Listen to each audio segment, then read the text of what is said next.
These are all natural. They are not banned PDs. These are things that you can actually use in the real world, even if you're getting drug tested, and that don't cause negative health consequences to your body.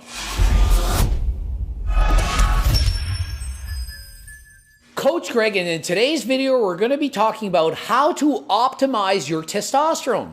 It's no secret, almost every guy I know wants to have higher test levels. People who have low test levels tend to have less energy, less muscle, and so on. And people with higher testosterone levels, they seem to build more muscle. And it's not always the case. Some people with lower test levels actually build more muscle than people with higher test levels. But for the most part, we want to have more testosterone. And so how can we optimize our own body's production of testosterone? And I'm not talking about HRT. This is not injecting testosterone. And I'm not talking about terkesterone. Terkesterone does not boost your testosterone. It's not a test booster. It could potentially help you to build muscle, but it's not going to boost your test levels. So this video is centered around things that can actually optimize your testosterone, raise it to a higher nanogram per deciliter in the real world. Their behaviors are the fundamental layer. You have to do the right things for anything, for sleep, for learning, for sports performance. But then there's nutrition, supplementation. And so obviously these are supplements. Supplements in addition to what you should already be doing. You should already be eating healthy, exercising, sleeping optimally, and so on. If you're not doing those, start with that. This is in addition to doing what you should already be doing. And so we always think about when you hear hormones in sports, you always think just the raw conversation about anabolics, all the banned stuff. Also, these are all natural. They are not banned PDs. These are things that you can actually use in the real world, even if you're getting drug tested, and that don't cause negative health consequences to your body. But there's a category of supplements that are very interesting that for most people who aren't exploring testosterone augmentation for sport work very well to increase testosterone by about 100 to 200 points. So the average guy, say 500, 600, 700 nanograms per deciliter, if you go up by 100 or 200 points, that is significant. It's not like we're talking about 10 or 20 points. If you're 700 and you go to 710, who cares? You're not going to actually notice any difference. But if you're 700 and you go to 800 or 900, of course it can make a difference. And even more so, if you're on the lower end of the spectrum, you're 200 and you go from 2 to 400, that can make a huge difference. That is in fact doubling the amount of testosterone that you're producing. And the main ones are two substances. One is called Tongkat Ali. Oh yeah, that stuff's real, huh? Yeah, oh yeah. And the first one, Andrew Huberman brings up Tongkat Ali.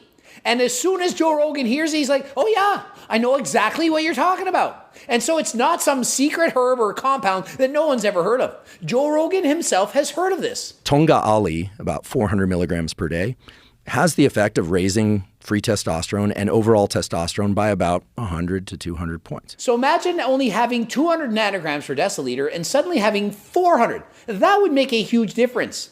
And if you had 700, now you're at 900. That is a big and substantial difference. We're not talking about minuscule differences here, 10 or 20 points. If you have testosterone levels of 700 and it goes to 710, who cares? It could literally be fluctuating that much every single hour. But if you can take a natural supplement and raise your testosterone levels by 100 or 200 points, why wouldn't you do it? Assuming it has no negative side effects. And so we're not talking about full TRT or blasting, or now that I'm always amused on YouTube, they now call it sports TRT. That's when you get above 200 milligrams per week. And they're talking about HRT. This is not injecting testosterone. This is not HRT. This is natural. If you have crushed testosterone levels from abusing PDs, you got to go see your doctor. That's how I got my prescription. And my prescription, it once was at 100, moved to 120 and 140. And trust me, that makes a significant difference. And they're talking about sports HRT, 200 milligrams or more. I don't care what people say. If you're on 200 milligrams of test a week, you are not natural. You are far above what the human body needs and makes. The human body, even the outliers, don't produce 200 milligrams of test a week. Most people won't even make 100 milligrams a week. And in fact, if most people took 100 milligrams of test a week, they would in fact have higher test levels and build more muscle. Not telling people to go out and get HRT, not telling you you should take HRT, but I am saying that even 100 milligrams a week is more than most people need. People are going to write in, oh, we don't like you, Coach Greg, because you're saying you only need 100 milligrams. Yeah, I get it. Some people need more. But most people on 100 milligrams will in fact build more muscle than if they were natural. Debate me all you like, but you're going to lose. And we say 200 milligrams. When you're looking at a syringe, what is that? So is that 1,000 milligrams? Am I out of the loop? I actually thought Joe Rogan was on HRT. Maybe he's not. I thought he was. And I'm not trying to get sued here. I thought Joe Rogan was on HRT. But he doesn't sound like he knows anything about testosterone in the slightest. And he's saying if you look at a syringe, how much is 200 milligrams? Is a full syringe 1,000? It depends on the dose of the testosterone you're using. If you use Test 400, every ml has 400 milligrams. If you have a 3 cc syringe dosed at 400 milligrams per mil, 3 times 400 is 1,200. You see, I was a school teacher, I taught math, and I know just how bad people are at math. Half the world can't figure out anything related to math. If the testosterone is dosed at 200 milligrams per mil, like my deletestrol prescribed by my doctor, and I inject 1 cc, that is 200 milligrams. If I inject 3 cc's, that's 600 milligrams. And he's saying, when you're looking at the syringe, how much is it? It depends on the size of your syringe. I use 1 cc syringes. Why do I use 1 cc? Because it's easier to measure out. It's hard to get an exact measurement. I have to take a small portion. My dose is quite literally 0.1 cc per day. If I do a shot every 5 days, that is 100 milligrams. That would be 0.5. If I want to do a shot every day, I do 0.1, 20 milligrams. Every 3 days, 0.3, 60 milligrams. You get the math? This is how math works, like in the real world. But Joe, he has no idea how much he should need to shoot. And people make mistakes. Furious Pete's medication was switched from 200 milligrams per mil to 100 milligrams per mil. He kept doing the same amount. He was injecting half what he was supposed to, and he got depressed, felt like garbage. He was on half the HRT he was supposed to take. So one small mistake, switching and doing the wrong dose, that can make a serious and detrimental effect on your health. So for 1 cc, 1 mil, right, that's 200 milligrams, typically, of cypionate, which is sold 1 cc, a full cc is only 200? 1 cc is not going to be that much. So you see what I'm getting? He's like, 1 full cc? A cc is not a syringe. A cc is a unit of measurement. It's 1 ml. There are 1,000 mLs in a liter.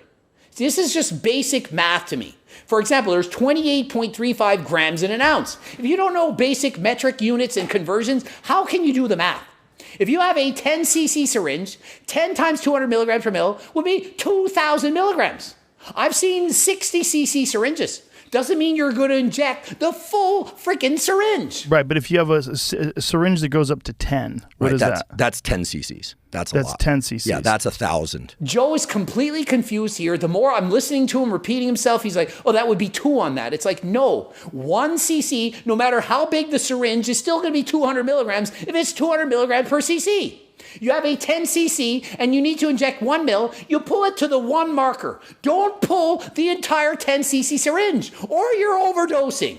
Be careful. That's why you go see your doctor and you don't do this at home. Because people are morons, idiots, they don't know what they're doing. Do not start injecting things on your own. You might get the math wrong and make a serious and grave mistake. The way that the clinics and the doctors typically do it is to give 200 milligrams and then send people out for 2 weeks and then they come back. So taking this massive dose and then waiting 2 weeks is absolutely foolish. And the sad thing is he's right. Oftentimes doctors will give patients 200 milligrams every 2 weeks, 1 shot every 2 weeks. But the half-life is way shorter than that. It makes no sense to do test and enthate every 2 weeks. I had to argue with my endocrinologist, who's an expert in hormones, obviously knows more than Coach Gray. What would I know about testosterone? And so I debated and argued with him. I said, won't that cause peaks and valleys? Wouldn't it be better to do more frequent injections so that I have more stable blood levels? He's like, well, yeah, but then you'd have to come in every week. I'm like, don't you think I know how to inject this myself? Why do you think I need this HRT in the first place? I've done 1,000 shots. The nurse can show me how. She can teach me. Probably done more shots than a nurse has done. And so they said, okay, yeah, that makes sense. We'll allow you to do shots once a week. So I got my prescription. They taught me how to do my shot. And I learned from them because I'd never done one before, right? And so I did the shots every week. And then later I said, wouldn't it be better to do it even more often? And they said, yeah, I suppose so. And so now my prescription quite literally says to do it every 5 days. Every 5 days. So if you're having peaks and valleys with your testosterone, please do your shots a little bit more frequently. You don't have to do it every single day. Testosterone enthate, it's a longer ester. It doesn't have to be done every day. But if you're doing it every 2 weeks, probably try it every week. And if that's not good, every 5 days, then hey, maybe 2 to 3 times a week. The way it's been described to me to do it is to do it with an insulin syringe and to do a tiny amount every 3 days. And so Joe Rogan says, well, it was explained to him to do an insulin syringe and do a shot every 3 days.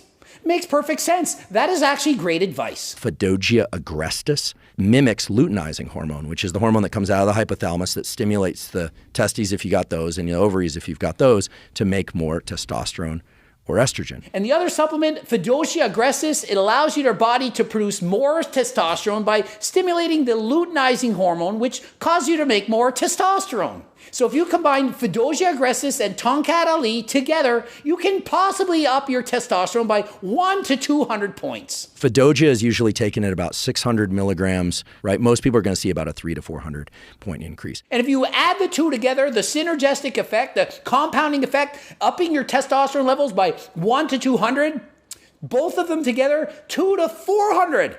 Imagine the difference that can make. And frankly, I have to caution you, I do believe this is a bit extreme. I don't think that most people would benefit by a 2 to 400 point increase. But hey, even half of that, 1 to 200, even half of that is more than enough to make a significant difference in how you feel, building muscle, quality of life, and so on. So yeah, over the years, people have made fun of test boosters, said, oh, they don't work, they don't do anything. Well, for the most part, they haven't worked, they haven't done much. They've been very small, very minimal gains, 10, 20 points here or there. Not enough to make a difference. But here we're hearing 2 to 400 points. But if it's half of that, 100 to 200, even 100 points, that is a significant change. It seems well worth it to me. And not only does that boost the total testosterone of the body, it's also going to boost the amount of testosterone the body can actually use. You all know that some of the testosterone gets bound up, can't use it all, and so what good is having a shit ton of testosterone if you can't actually use it? But they're saying it improves both. Fadogia will actually make the testes grow. It's a noticeable difference. Another side benefit, at least for some people, I wouldn't want this, increased size of the nuts. The ball sack gets bigger. Who wants bigger balls? Smaller balls make the dick look bigger. Don't you agree? But hey, if you want big nut sack and that's your thing, well, hey, this could help you. But there is one major professional sports organization. Let's just say if somebody gets injured, they have permission to take up to 200 milligrams a week of testosterone. Soccer. No. No? And this is funny. Oh, I've been told by one professional organization you're allowed to take up to 200 milligrams of test if you get injured. But I'm not going to tell you which one. Joe Rogan. Soccer. Nope. Hey, this one, no, yeah, oops. Imagine if you had spilled the beans here. So one thing I know is that if you look at Girl Skittin' trying to jump. There, good job, Girl Skittin'.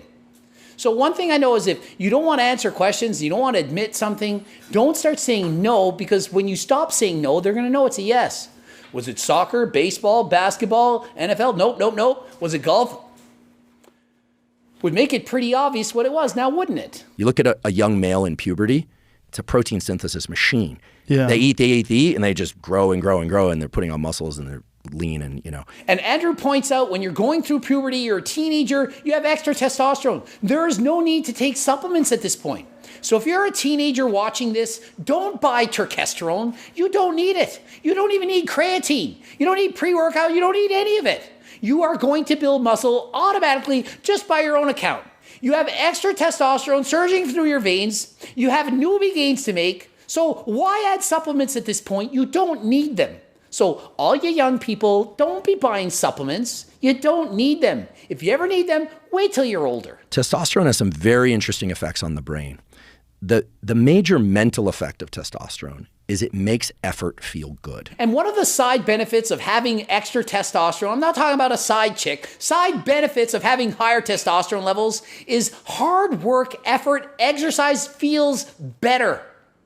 When I'm off HRT and have crushed testosterone levels and I'm racing on the bike or lifting weights, it's not as fun, physically it doesn't feel as good as when I'm on HRT. When I'm on HRT, I like to push myself more.